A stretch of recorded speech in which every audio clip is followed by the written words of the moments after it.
ஸ்ரீமதே ராமானுஜாய நமः. வசுதேவசுதம் தேவம் கம்சசாணூரமர்தனம் தேவகீ பரமானந்தம் கிருஷ்ணம் வந்தே ஜகத்குரும்.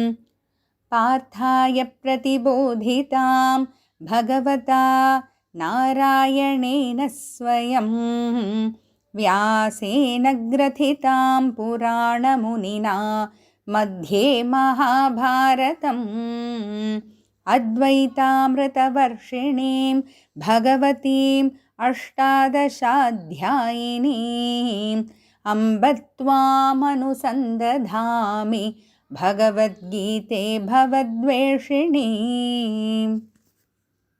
நாள்தோறும் பகவத்கீதையில் 1வது அத்தியாயத்தில் 24 ஸ்லோகங்கள் வரைக்கும் நம்ம பார்த்துருக்கோம்.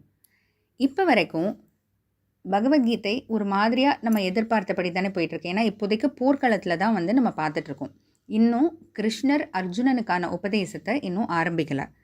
இது வரைக்கும் துரியோதனன் தன்னுடைய ஆச்சாரியன்கிட்ட போய் பேசுகிறதும், அதுக்கு பிறகு அர்ஜுனன் 2 சேனைகளுக்கு நடுவில் தேரை நிறுத்தின சொல்கிறதும், அங்கே நின்ன பிறகு எல்லாரதையும் பார்க்குறதும், தான் போருக்கு தயாராகிக்கிறது, இதெல்லாம் பார்த்துட்டு வரணும். இது எல்லாமே நம்மளோட எதிர்பார்ப்புக்குள்ளே இருக்கக்கூடிய விஷயங்கள் தான். ஆனால் 25வது ஸ்லோகங்கள்லந்தான் ஒரு திருப்பமே வரப்போகுது நம்ம பகவத்கீதைக்கு. ஏன்னா எப்போவுமே பார்த்திங்கன்னா நம்ம ஒரு கதை படிச்சுட்ருப்போம், இல்லை படம் பார்த்துட்ருப்போம், அது வாட்டுக்கு போயிட்டுருக்கோம். திடீர்னு ஒரு இடத்துல ஒரு ட்விஸ்ட் நடக்கும் இல்லையா, எதிர்பாராத ஒரு விஷயம். அதுதான் இப்போ இந்த 25வது ஸ்லோகம் என்னன்றது பார்ப்போம். பீஷ்மத்ரோண பிரமுகதः சர்வேஷாம் ச மஹீக்ஷிதாம் உவாச்ச பார்த்த பஷ்யைதான் சமவேதான் குருநிதி. முதல்ல இந்த ஸ்லோகத்தினுடைய அர்த்தத்தை பார்த்துட்டு அப்புறமா அதுக்கு பின்னாடி இருக்கக்கூடிய மறைஞ்சிருக்கக்கூடிய அர்த்தத்தை பார்க்கலாம்.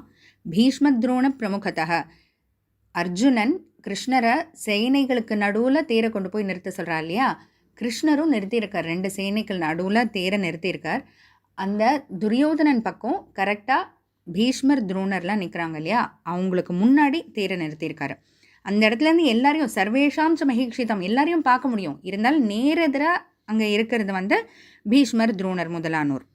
உவாச்ச பார்த்த பஷ்யேதான் சமவேதான் குருநிதி, சொன்ன மாதிரியே தேரை நிறுத்தியாச்சு, பார்த்தனே பார்த்துக்கோ, நீ எந்த குருவம்சத்துலேருந்து வந்திருக்கியோ அதே குருவம்சத்தில் இருக்கிறவங்க இன்றைக்கும் உனக்கு எதிர்த்து சண்டை போடுறதுக்காக நிற்கிறாங்க, பார்த்துக்குன்ற மாதிரி கிருஷ்ணர் அங்கே தேரை போய் நிறுத்துறாரு. சரி, இப்போ இந்த இடத்துல ஒரு கேள்வி, எதனால் பீஷ்மர் துரோணருக்கு முன்னாடி போய் கிருஷ்ணர் தேரை நிறுத்தணும்? ஏன்னா எங்கே வேணாலும் நிறுத்தியிருக்கலாம் இல்லையா, ஒன்றும் இல்லை.